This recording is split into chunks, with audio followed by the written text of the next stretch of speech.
So recently I was recommended to try Eclipsium.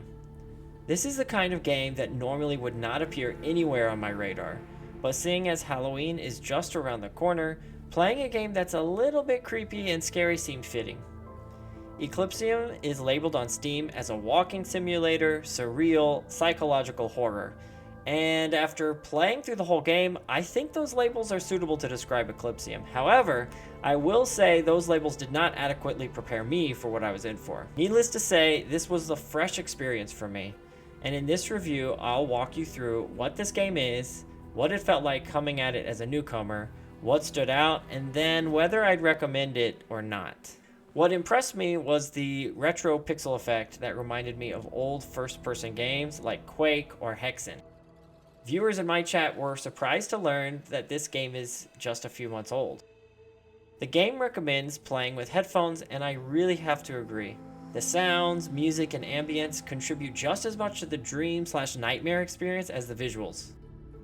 There are some puzzles or puzzle-like moments that reminded me and the viewers of games like Riven or Myst.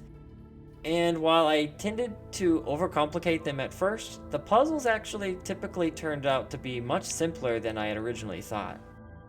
What might turn some people off is the fact that there is virtually no instruction, no narration, and no clear storyline. The game introduces some abilities to transform your hand into various tools, but it did not hold your hand and let you know exactly when to use them. I didn't mind this, however, as the number of tools at the player's disposal is not overwhelming, so it was generally clear when each tool is meant to be used.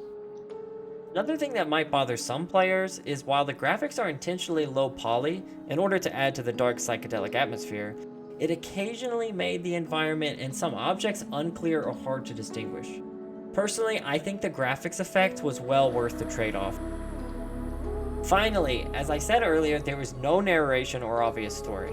Therefore, everything is up to the player's interpretation or imagination.